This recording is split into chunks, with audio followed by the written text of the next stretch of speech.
I got another batch of this this stuff on the go, the Coco-Husk. This is its third soak at the moment, so I'm hoping. I've been using my filter jug water, which my tap water is around 260, 270 parts per million. The filter jug, when it's in good condition, takes it down to about 170, but obviously the older it gets, the less effect it has.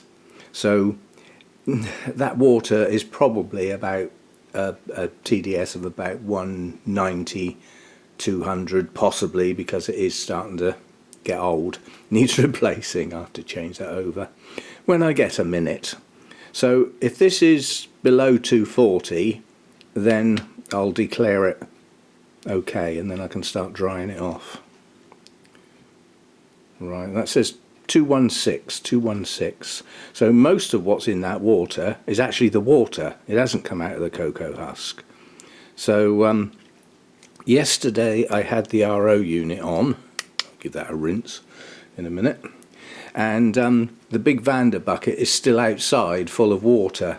So what I think I'll do now is drain this, and then I'll fill it up with RO water for its last soak, and that will be its last one then.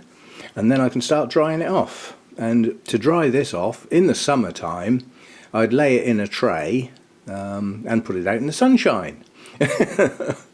And I might even be able to do some of that tomorrow if it's sunny, but I'll have a think about it. What I don't want to do is have it outside when it rains and it gets wet again. So what I normally do is put it in relatively small batches in polythene bags and stand it on top of the radiator with the bag open, and the water just evaporates off quite quickly. So we'll get that done. But yeah, this needs one more rinse in RO water now to basically just to get this water out of it, or dilute it right down anyway. So yeah, we'll get that done, and then that's the second bag. And given how long the first bag lasted, and quite a few orchids were, I got it specifically for quite a few orchids. There aren't many orchids around now that specifically I want to put in this stuff. So this bag should last quite a bit longer before I need to get any more. And yeah, we go from there. The use of this is still undetermined with me. The only thing I can say that has worked incredibly well was the Zygo.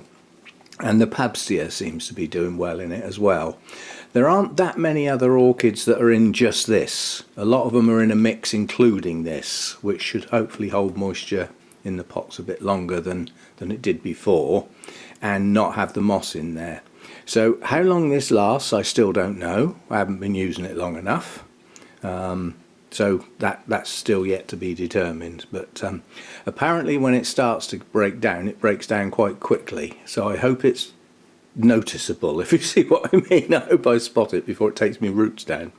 So yeah, so far so good, I must admit. The indoor Phalaenopsis, the store-bought Phalaenopsis, I've got one in just this, one in a mix, and one in just the bark. And quite honestly, all three of them have responded to being repotted with growth. So I can't tell which is the best media, because they're all doing a similar thing at the moment. But we'll see, if there's any noticeable difference in the roots as we go along. So yeah, just thought I'd update you on that. 3 rinses. As I said, it sounds a faff, but it's not. I empty the bag in the bucket, fill it up with my jug water, which takes 5 or 6 goes at the jug, to fill it up, empty it, yeah.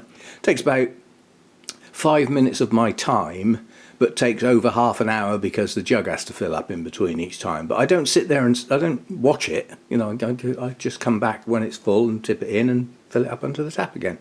So about 5 minutes.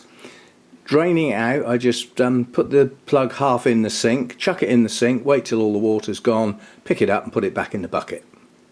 So I'm spending about 10 minutes a day, 3 days, plus this soak now, 4 days, and then the drying process, for a media that appears to be doing some good. So I don't mind putting in a bit of effort, and we'll see how we go. But when we get to the other end of its life, if it starts causing me major grief because it breaks down and I don't know or don't notice, then we may have to just do a repot on a regular basis, like you would have to do with moss.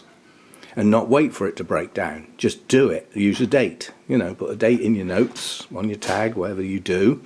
And when you think it's due, get it repotted. Don't wait for the roots to go. So that really applies to any organic media, quite honestly. It's not just this stuff. But bark tends to break down over quite a long period of time, and it does become noticeable. It usually changes colour for a start. You tend to get bark is a lighter colour till you water it, then it goes a bit darker. When it's starting to break down, it tends to stay darker because it's holding water longer. Yeah. This stuff, as I said, I don't know yet. I haven't been doing it long enough, but so far so good. So see you next time.